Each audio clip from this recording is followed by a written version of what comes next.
Hey guys, everybody, so today's part 2 is here, so today this video was a reaction to part 2, portrait number 2 is Black Panther Wakanda Forever.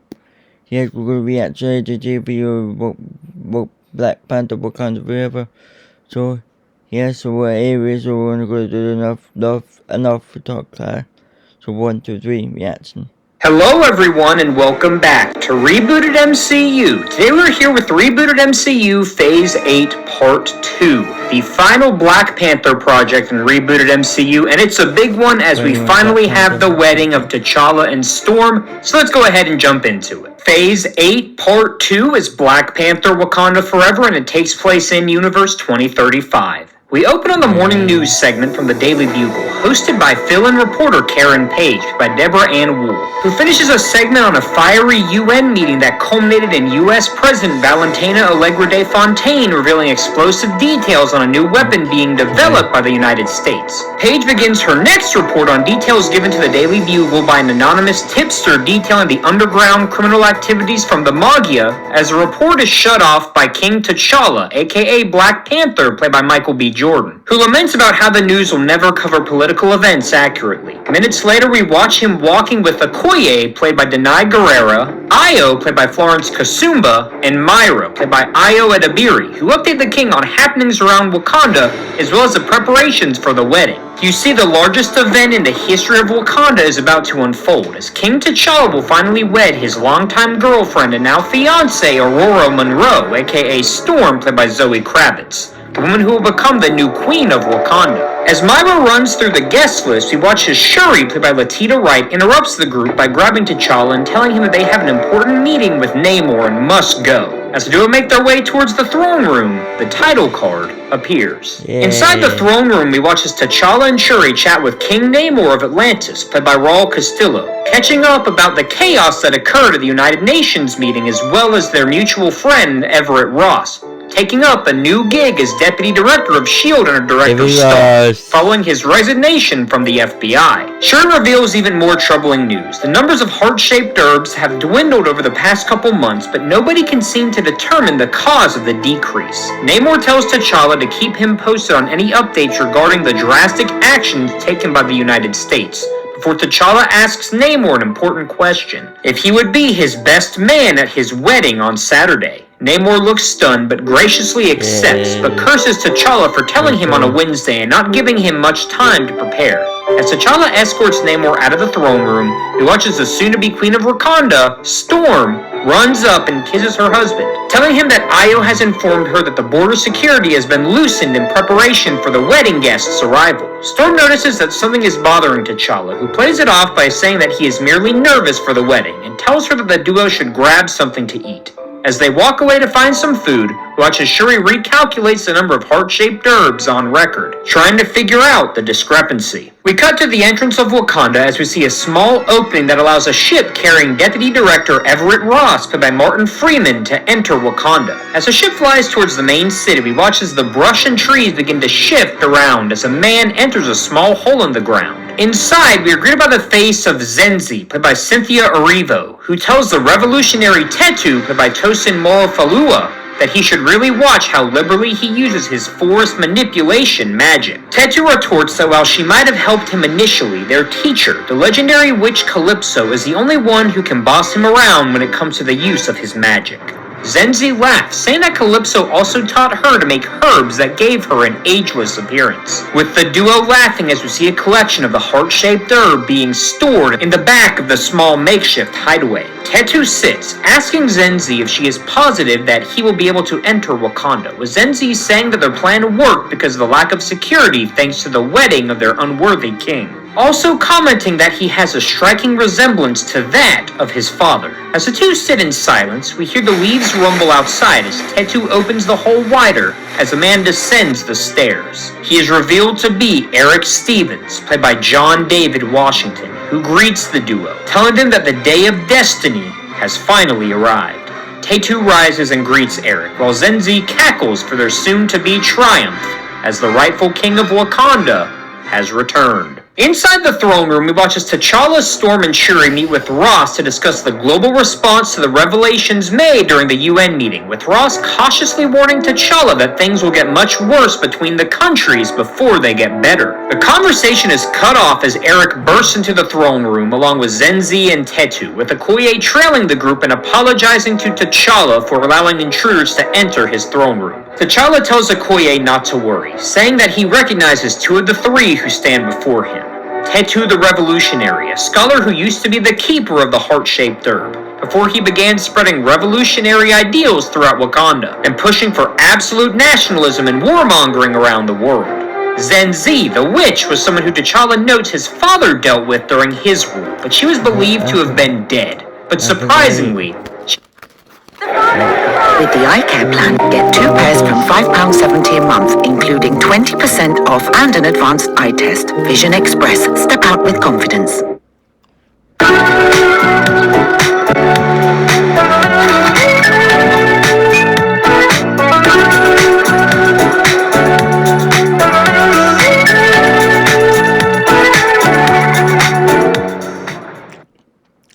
she doesn't look like she has aged a day in her life. As he turns to Eric, Eric interjects and challenges T'Challa for the title of King of Wakanda. T'Challa scoffs at the notion, saying that only someone who is of Wakanda is allowed to challenge the king for the crown. Not only has T'Challa never seen Eric before, but Eric does not don anything resembling Wakandan clothing or accessories. Eric then reveals the truth, that he is T'Challa's cousin, the son of the older brother of T'Chaka, Sion, and tells the shocked crowd that if they do not believe him, they can check their history books and learn the story of Sion, the son of King Azuri who is banished from Wakanda for his ideals. And while Okoye runs to find records related to Sion, Eric reveals the story of his father and how he found himself in Wakanda. The year is 1973, and the world is much more tumultuous than it is currently. The United States has found itself in the midst of the Vietnam War, nuclear weapons have now become essential to ensure safety of one's nations, and rumors of a secluded kingdom that holds a powerful substance that could change the tides of war have spread far and wide. In Wakanda, we watch as Changramain the Wise, have Mufasa Shakir, teaches a philosophy lesson to the two children of the king. The eldest son, Sion, played by R.J. Kyler, and the younger son, T'Chaka, played by Michael Ward. Changramir discusses Wakanda's foreign policy with the boys and notices a sharp contrast between the two's ideals, with T'Chaka standing firmly against Wakanda getting involved with international affairs, while Sion held a strong belief that Wakanda should move in the direction of more outreach and less isolation. As the lesson comes to an end, we cut inside the throne room as we see King Azuri, played by Sterling K. Brown, and Queen Nalani, played by Gabrielle Union, meeting with the Emperor of Atlantis, Thunkor, played by Danny Trejo, to discuss the Vietnam War.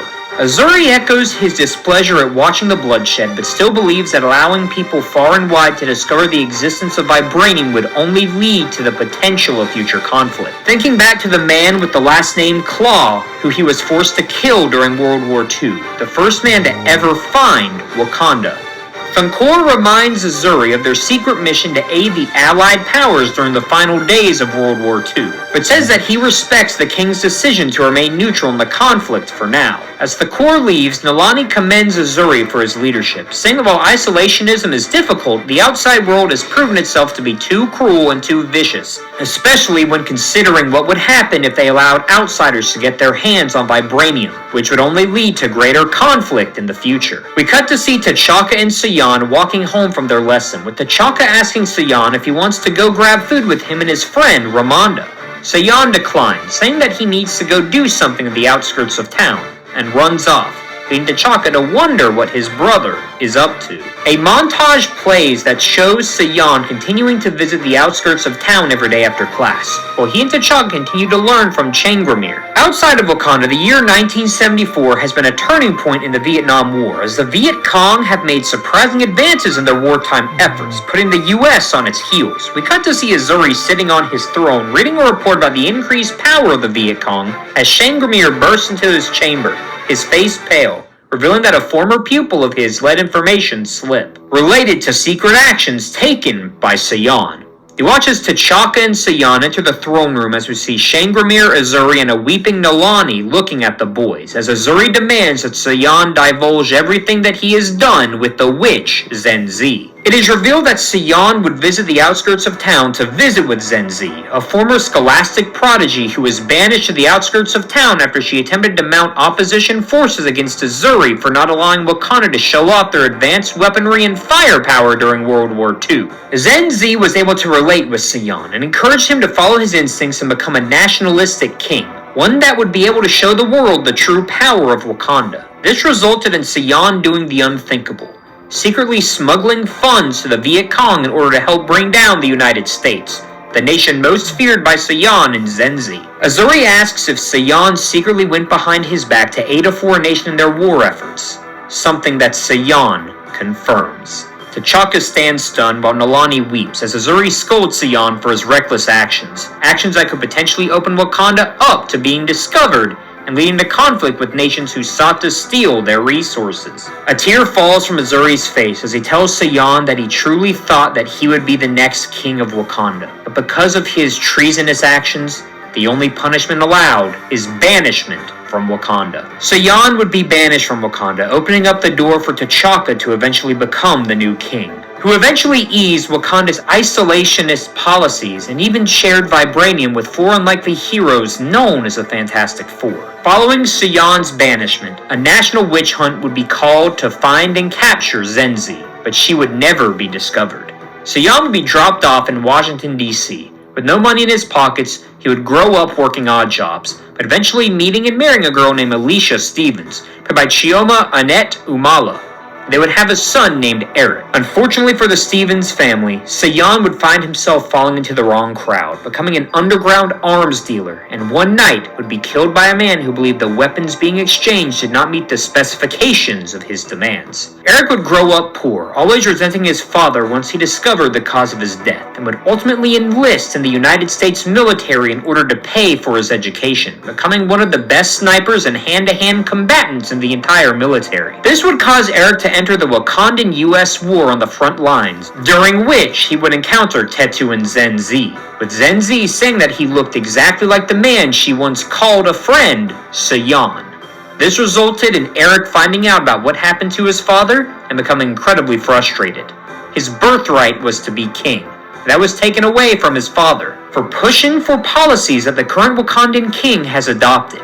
This resulted in Eric scheming with Tetu and Zenzi to formulate a plan to retake the throne when the time was right during the royal wedding, when security measures were relaxed. As the story finishes, Okoye returns and reveals that Sion was in fact a member of the royal family, and despite the fact that T'Chaka never spoke of his brother, Eric has the right to challenge T'Challa since he has Wakandan blood flowing through his veins, meaning that a fight for the crown of Wakanda is imminent. The battle for the title of King of Wakanda happens hours later on the same waterfall cove from the original Black Panther. T'Challa has the powers of the heart-shaped herb drained.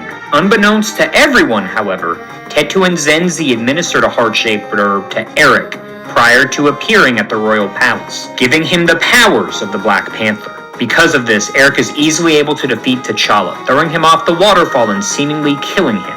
Storm and Shuri flee the city, feeling both fear and remorse for T'Challa, while both Okoye and Myra resign from the Dora Milaje, leaving Ayo as the new head, who chose to seek a promotion rather than follow her friends. Eric brings sweeping changes to Wakanda immediately, canceling the royal wedding while appointing both Tetu and Zenzi as his policy advisors. On his first day as king, Eric began pushing his extreme nationalistic views on his people, calling for them to take up arms and show the world the true power of the Wakandan people that has been hidden for years. Arms production increased drastically, all vibranium weapons, in preparation to show the world which nation will fill the power vacuum left by the disastrous United Nations meeting that was held days prior. An event that was summed up for Eric by Ross, who decided to push for maintaining diplomacy despite his friend One day, I'm going to serve my country and make all my family proud.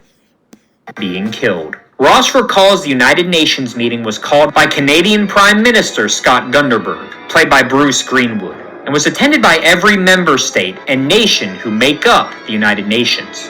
Wakanda, under the leadership of King T'Challa. The United States, under the leadership of President Valentina Allegra de Fontaine, played by Julia Louis-Dreyfus. Russia, represented by Prime Minister Alexei Vazin, played by Yura Borisov. Great Britain, under the leadership of Anthony Grant, played by Bill Nighy. China, represented by Prime Minister Deng Xiaoping, played by Kihei Kwan. Japan, under the leadership of Prime Minister George Tanaka, played by Tse Ma. India, under the leadership of Prime Minister Nikita Gaiha, played by Priyanka Chopra Jonas.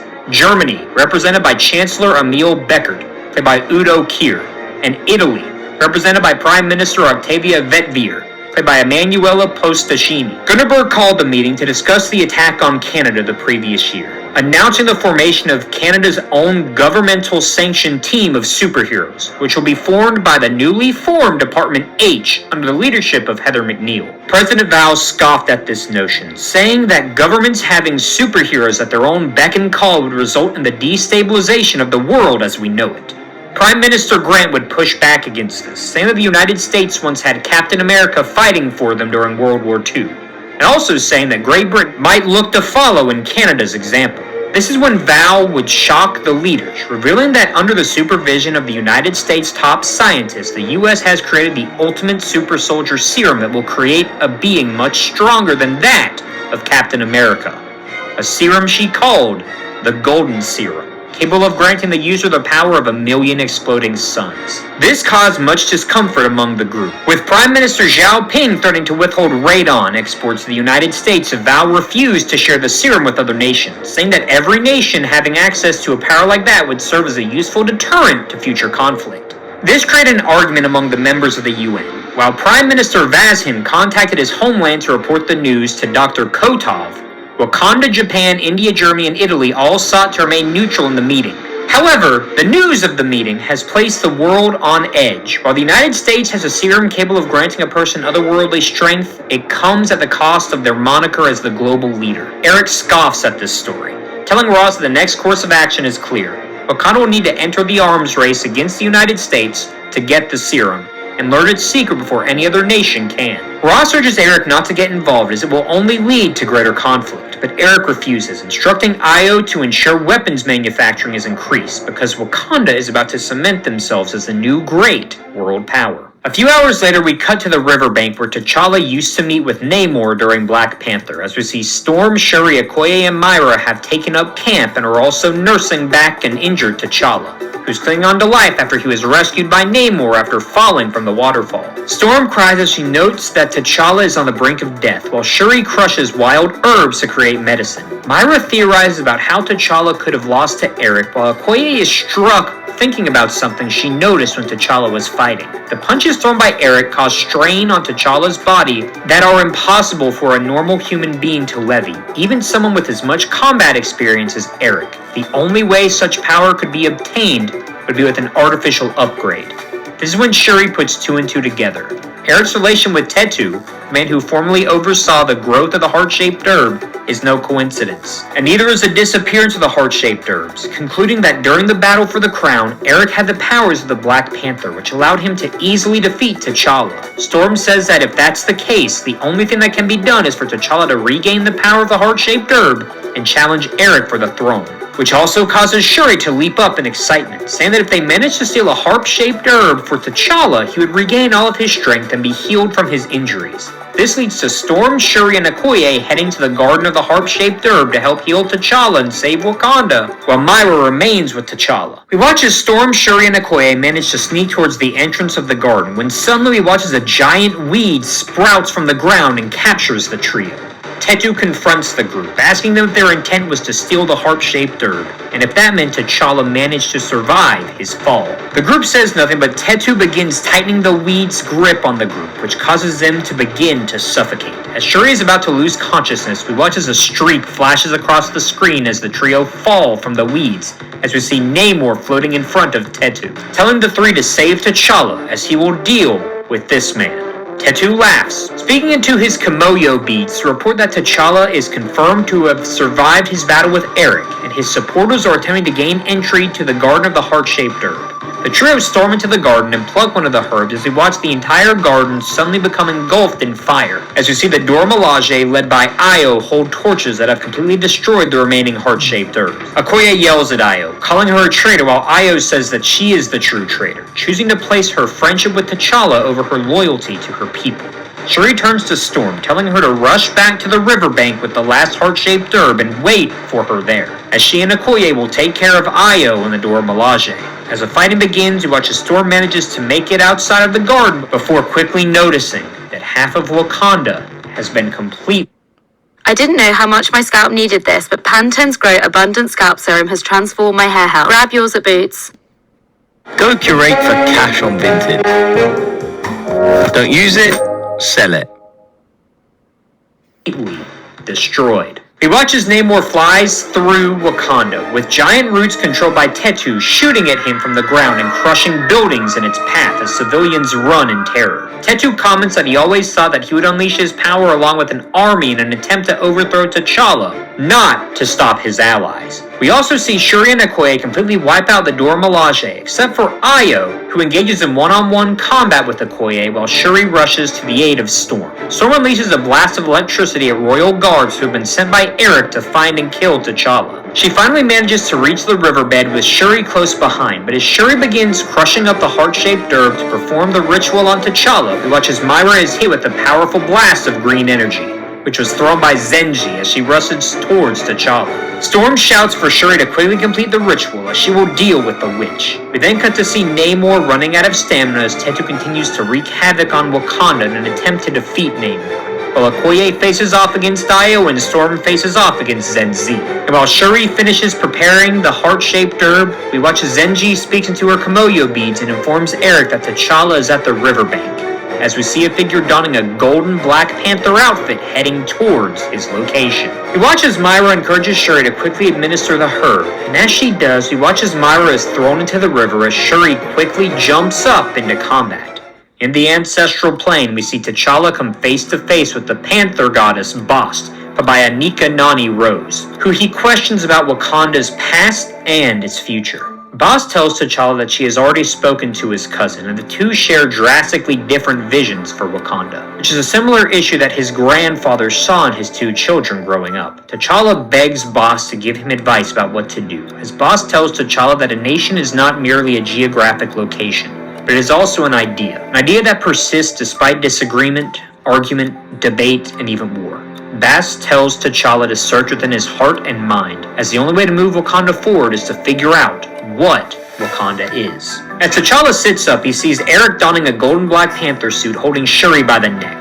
T'Challa quickly hits his Kimoyo beads and suits up, striking Eric in the stomach, which causes him to drop Shuri. Eric asks his cousin what he thinks of his new threads, which are custom made by Shuri's former lab assistant. T'Challa tells his cousin to quit the pointless banter, as the fight about to happen between them is for more than just the crown, but the very foundation of Wakanda. Eric laughs, saying that he already knows what Wakanda will be, a nation that will become known as a new global powerhouse, whose vibranium weapons will cause even countries like China and the United States to recognize Wakanda's true glory. T'Challa leaps at Eric, screaming that he doesn't understand a single thing about Wakanda. While T'Challa and Eric engage in battle, we watch as Okoye finally defeats Io, while Namor struggles against Tetu, who mocks him by saying that it appears Namor is only a capable fighter under the water. Namor looks around the city, seeing the carnage and wreckage, with only a few buildings left standing. Namor grits his teeth and stands, cursing Tetu for destroying his own land, the very place where he grew up